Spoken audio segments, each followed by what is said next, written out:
Welcome to the High Voltage Light Electric Vehicle channel. I started this channel with videos on my BBSHD bike, but when the CYC X1 motor came out, I also built a bike with that platform. And ever since, I've been asked to do a video comparing them. And the reason I've not done until now is because I was not really sure how to do it in a way that's fair to both parties. Both my bikes are very different in style, so side-by-side comparisons of speed and riding will be kind of complicated. So rather than try and decide which is the best, I decided to spend some time looking at where the two bike systems are similar and where they differ from each other, because there's strengths and weaknesses to both systems, and people could take their pick depending on how they ride and what they want to build. I enjoy riding both bikes, so you can make up your own mind. Of the two, my favourite is the fat bike, but that's because it's a fat bike and I have so many awesome memories of it. It's not because I think the BBSHD is necessarily a better motor than the X1. So let's start off with the motors themselves. Both these bikes are mid-drive motors.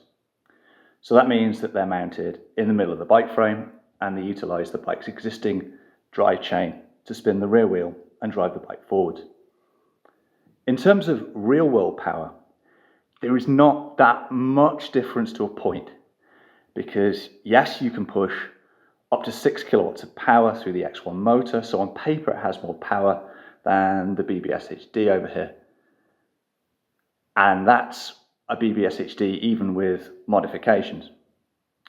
However, the drivetrain you need to push 6 kilowatts of power through this is quite robust. Like, you have to do considerable work to it, or you're just going to rip it to pieces.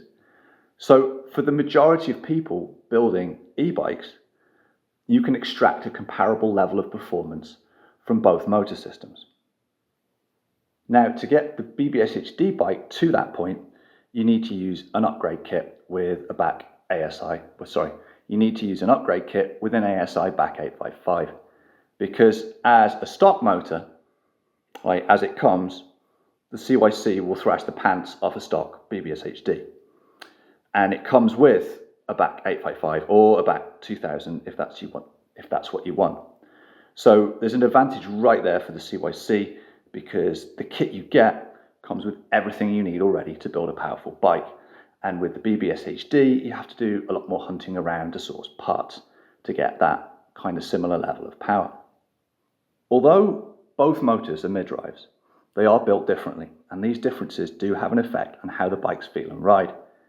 If we look at the BBSHD, the first thing to note is that all of the reduction gearing is enclosed inside of the motor.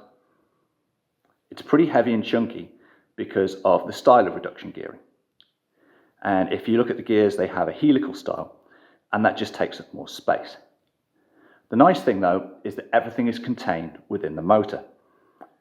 You only have to worry about a single chain to the rear of the bike over here. And the pass sensor is also inside of this structure, so it's well protected against any kind of damage. In order to run it at high power, sort of 3.54 kilowatts, you need to use an external controller. This is the ASI back 800. We now use the ASI back 855 with our kit. The other important thing to note about this motor is it's an IPM motor. The rotor is IPM, so it means that the magnets are internal to the structure of the rotor. And that's important because it allows us to hit the BBSHD with really high levels of what's called field weakening. And that allows it to be run well in excess of its design capabilities. And if we come over to the CYC, you can see that it's structured differently. And inside of this here is what they call a planetary gearbox. And that allows the use of much narrower, smaller gears. And it means that the motor core of the X1 can be considerably smaller than the BBSHD.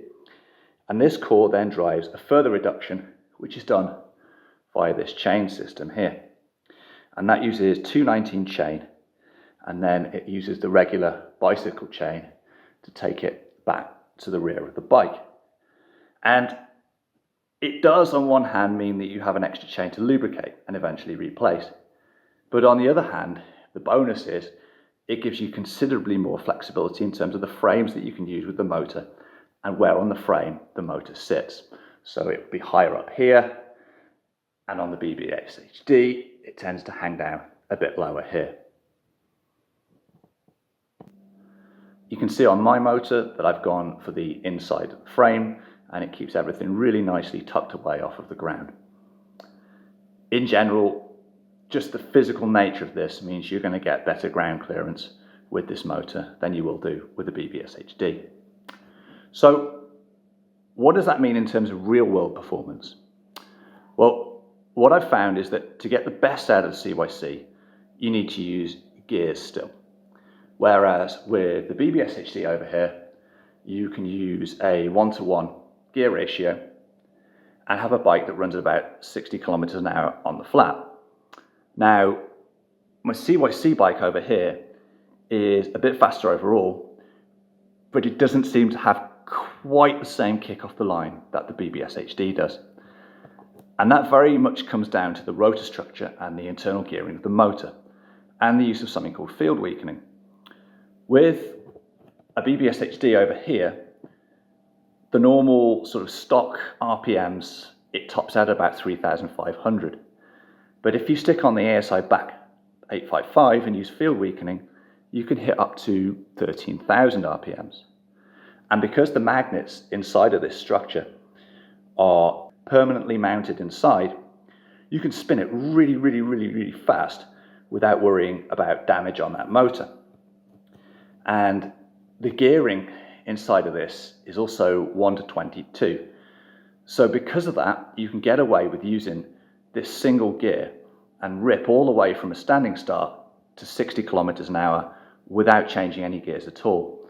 So it's a very smooth experience to hit that high speed. And the CYC is a slightly different beast. The gear ratio on this is 1-to-36.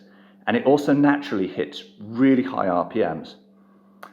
And you don't need to use any field weakening to do this. I have it set up at 1% field weakening, and it's still hitting 13,000 RPMs.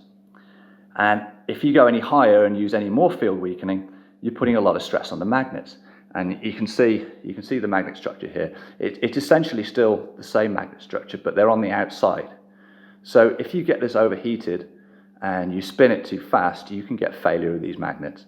And then you've got to replace the rotor, which, trust me, is a pain in the arse. You do need the gears to make it spin and go fast. So it's not quite as smooth to go from a standing start all the way to a high speed that you get with just a 1-to-1 gear ratio. But you can hit higher top speeds with this motor. The other byproduct of this is that the X1 here is a very efficient motor. And it's all to do again with the field weakening. When you're using large amounts of field weakening with the BBSHD, you're still pumping in high watts and high amps when you're reaching high speeds. So you're going along, at sort of 55 kilometers an hour and you're dumping 3,500 watts into the motor still. Whereas on the CYC, when you max out the RPM, you find the watts drop off and the amps drop off, unless you're going up a really steep hill. So you can sit and cruise at about 50 kilometers an hour and you're only maybe drawing 700, 800 watts off the battery. And that means that you can travel a lot further with the same battery on a CYC bike than you can with the BBSHD bike over here. So in terms of efficiency, the CYC has definitely got an advantage there. So other advantages to the BBSHD and the X1. I'd say the availability of parts and spares is a pretty big advantage to the BBSHD. It's not to say you can't get spares from CYC, because you can, but they're not as available as the BBSHD, where you can get from like umpteen million places online, like AliExpress, eBay, bike shops, big and small. In terms of repair, I have to also give the BBSHD the edge. There are quite a few jobs that you can perform where the motor doesn't have to be removed, and these jobs are generally very well documented online. I've seen people take a kit of parts with them and repair the BBSHD at the side of the road.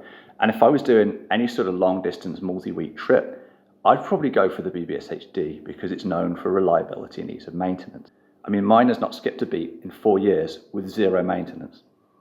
Now, the CYC over here for me has been less reliable. Now, I have to say here, I am a Gen 1 customer, so issues I've had are not necessarily things that will affect new folks. But it remains to be seen for me if a CYC would do 8,000 kilometers without something needing replacing. And when things do need replacing, it tends to be a bit more complicated of a process than the BBSHD. Where I would give a firm advantage to CYC is in the standard of their customer care and the way they interact with the DIY community.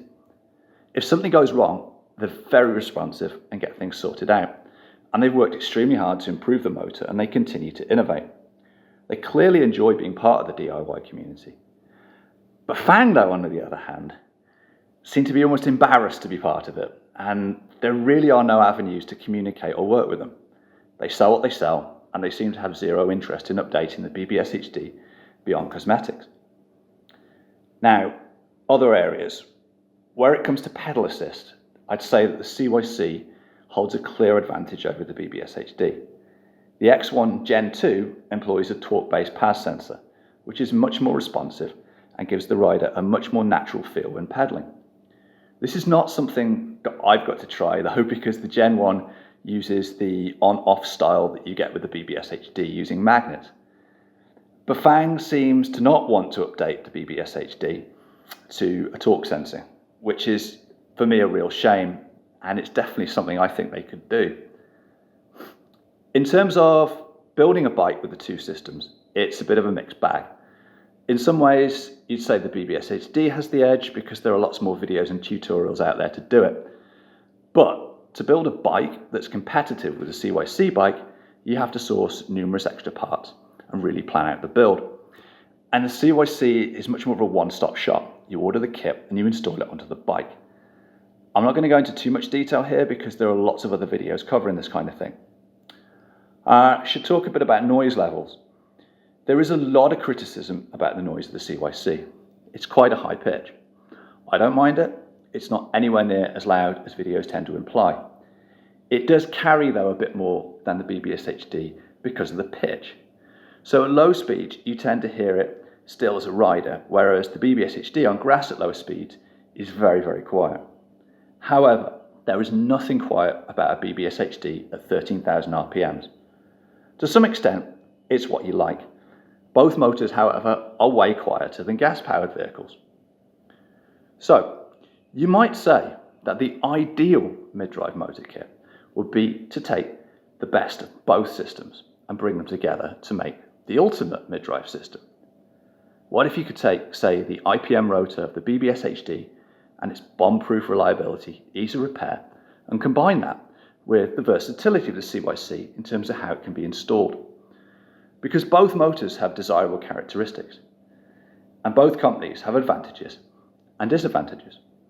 What we need is something that takes the best from both worlds, and whoever does that is going to be onto a winner. I've talked for probably over 12 minutes here, and I've not covered everything. So if you have questions, please ask, and we can fill the comments section with lots more details. Like I said, this isn't really a BBSHD versus CYC competition. You can make a great bike with both systems, and which one works for you depends very much on the riding you do. Thanks for watching the channel. Cheers.